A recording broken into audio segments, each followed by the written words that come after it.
They threw her out of her million-dollar home like she was a stranger, and she walked into her divorce party with billionaires at her side. But what happened in between? A betrayal so cruel it could have broken her. Instead, it made her unstoppable. Felicia stared at the delicate ultrasound photo taped to the side of the fridge. It was already curling at the corners, but she hadn't found the heart to take it down. The baby had been gone for 6 weeks. But the silence that filled her million-dollar home in Bethesda, Maryland? That was newer. That was colder. Her husband, Edward Langston, hadn't come home the night she bled through her hands and onto their Italian-tiled bathroom floor.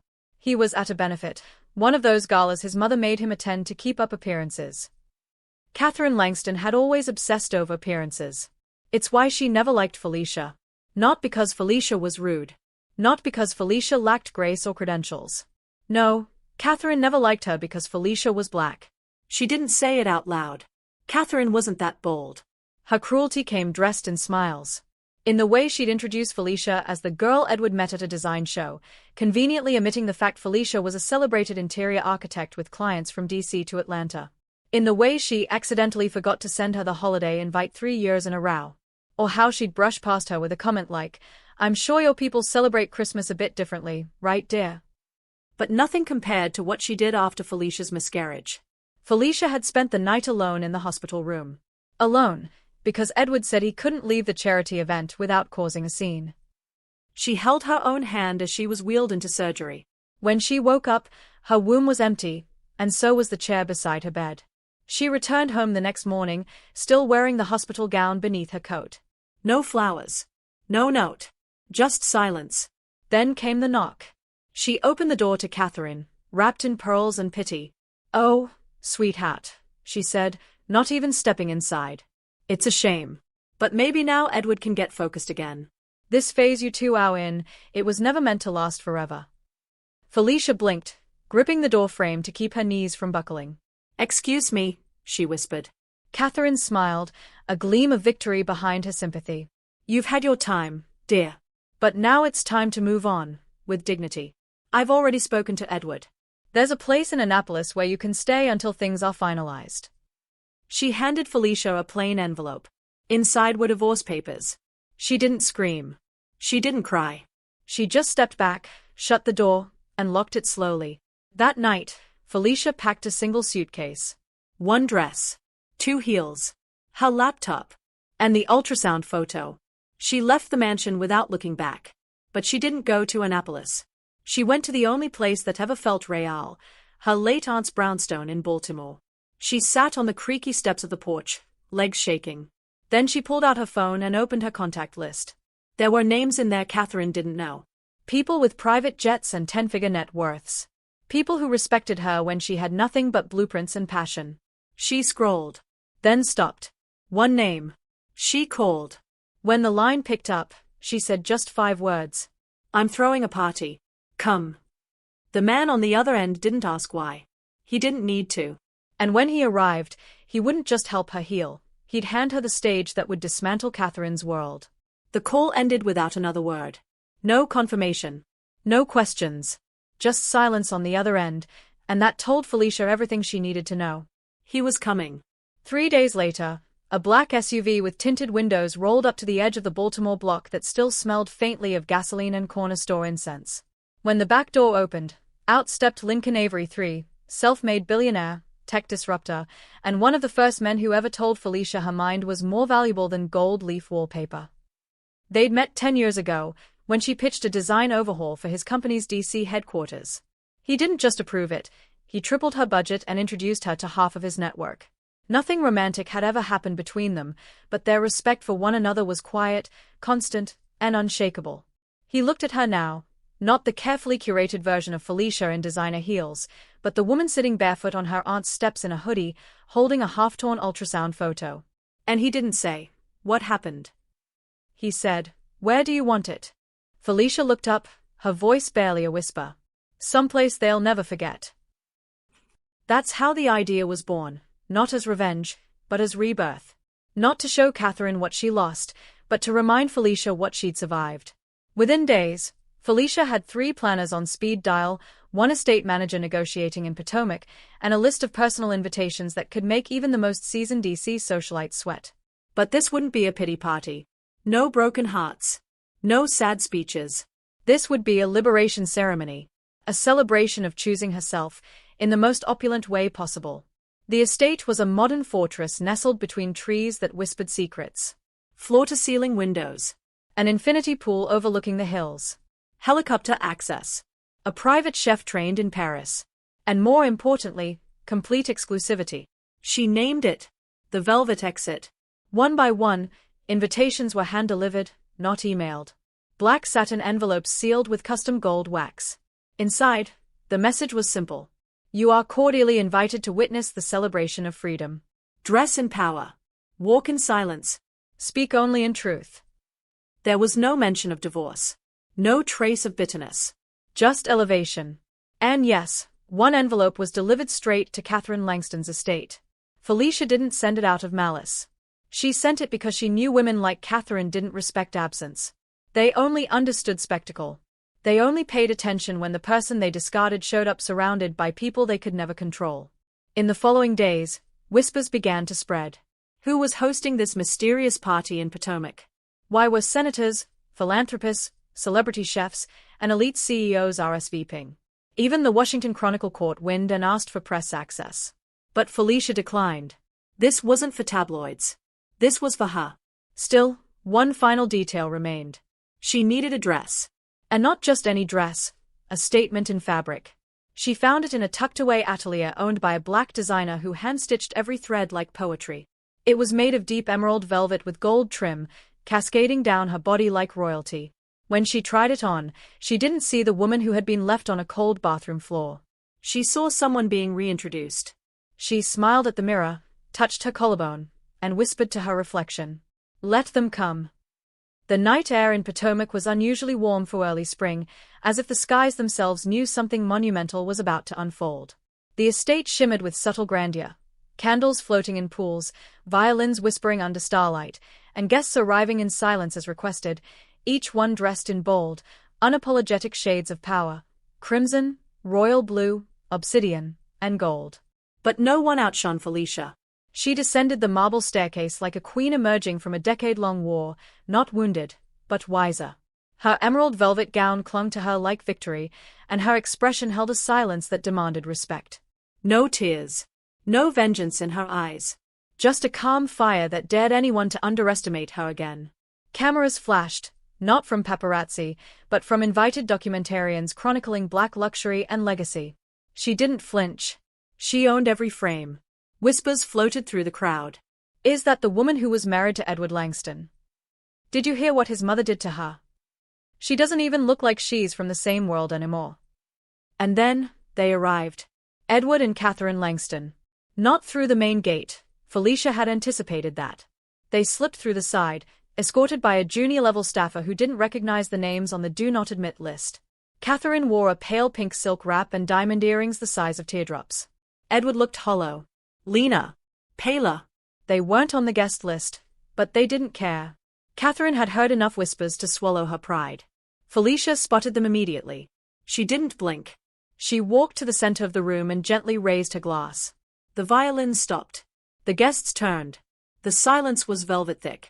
Thank you all, she said, for honoring not a heartbreak, but a rebirth.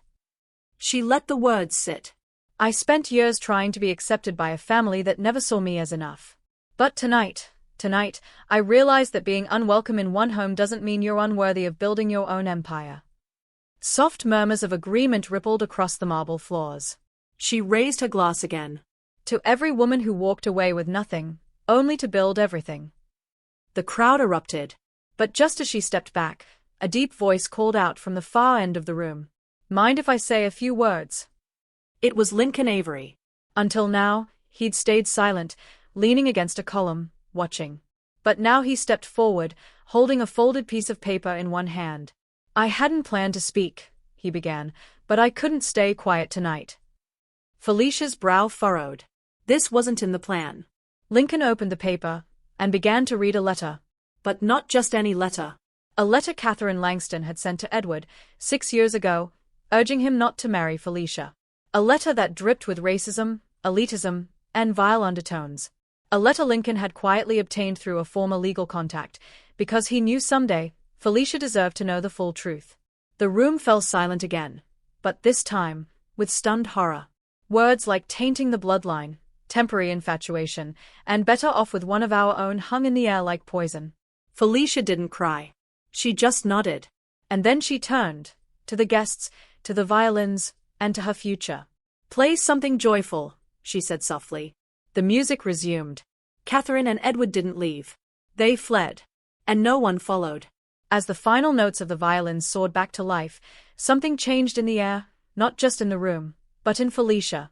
For years, she had been walking on the edge of silence, smiling through Catherine's jabs, diming her light to make Edward feel bigger, grieving in private because public sorrow would be labeled dramatic. But tonight, the letter Lincoln read didn't just expose Catherine's cruelty. It freed her. Catherine had always been skilled at staying just behind the veil, polished racism disguised as concern for the family legacy. But now her mask had shattered, and everyone had seen what lay beneath. And Felicia wasn't done. The next morning, Catherine tried to do damage control. She called a few mutual acquaintances, claimed Lincoln had misrepresented her words, said the letter was taken out of context. But by then, the estate staff had already leaked video footage to a journalist from the Baltimore Beacon, who ran the headline. Black designer's divorce party becomes historic celebration of power, while ex's family unravels on camera. Within 48 hours, the Langston name, once revered in Maryland's elite circles, was tarnished. But it wasn't just social embarrassment Catherine feared.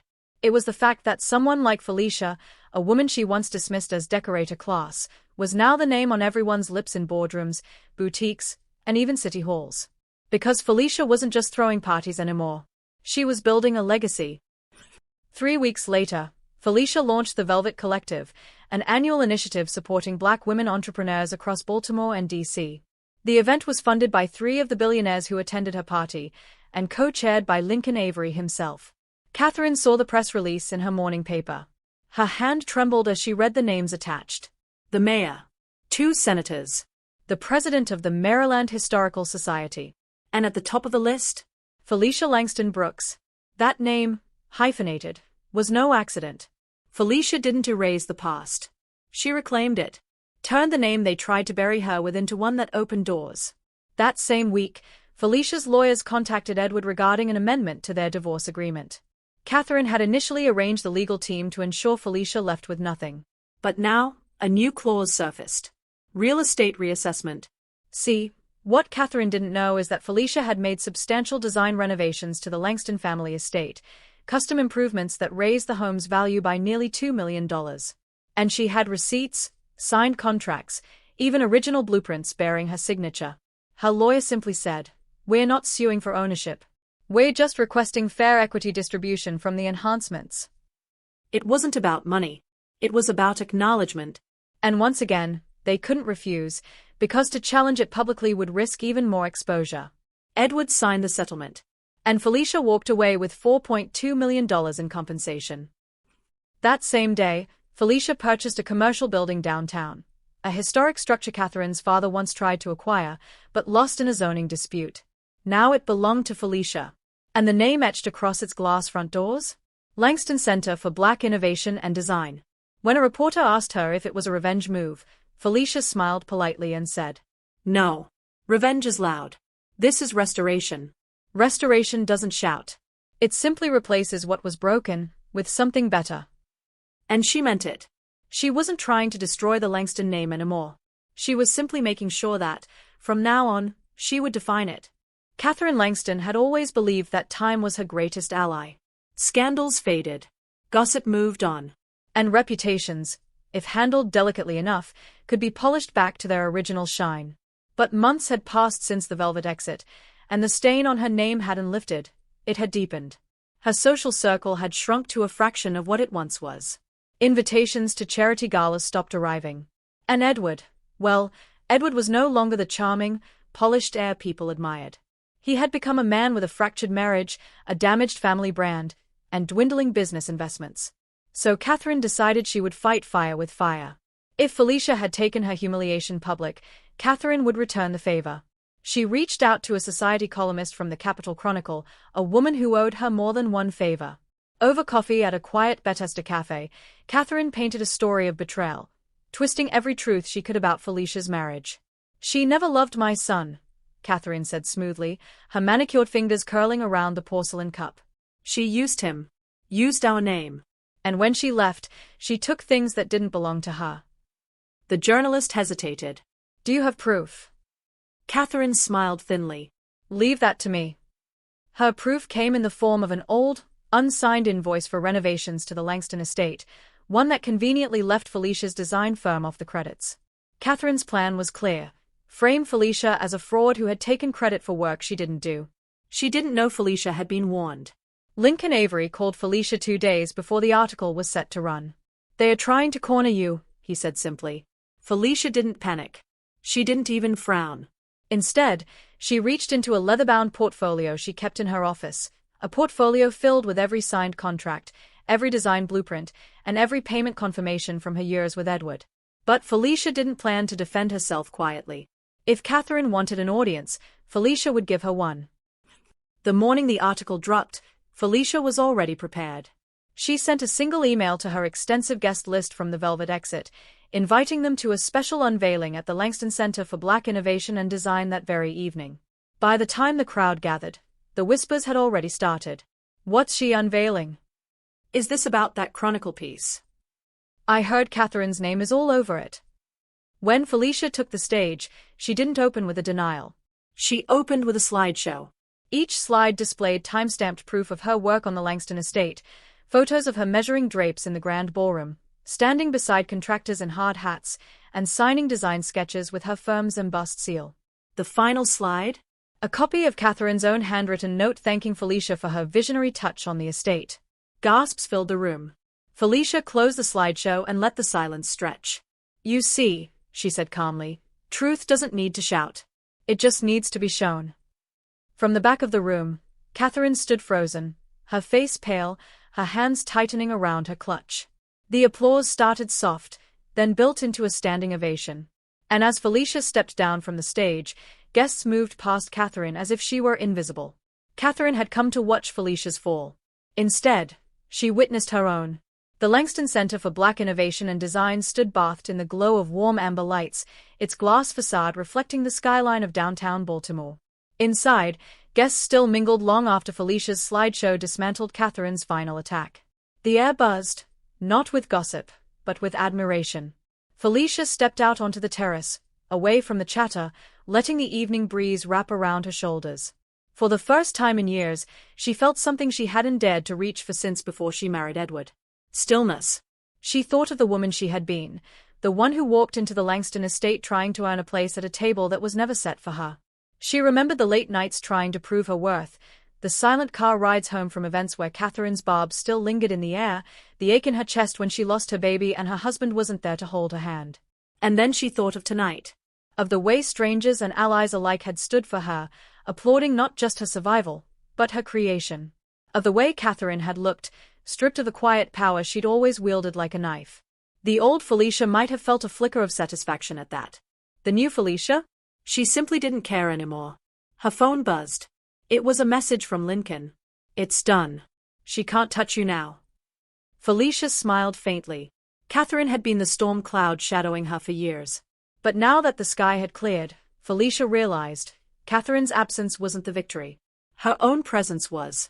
Behind her, the terrace doors opened, and Lincoln stepped out. "Speech of the year," he said with a grin. Felicia shook her head. It wasn't a speech. It was setting the record straight. Lincoln studied her for a moment. "So what's next?" She looked out over the city, her city, where she'd grown up hearing she'd have to fight twice as hard to be taken half as seriously. The skyline glimmered like possibility. "Now," she said. "Now I build something bigger. For women like me. For women who've been told to shrink so others could stand taller." Lincoln raised his glass.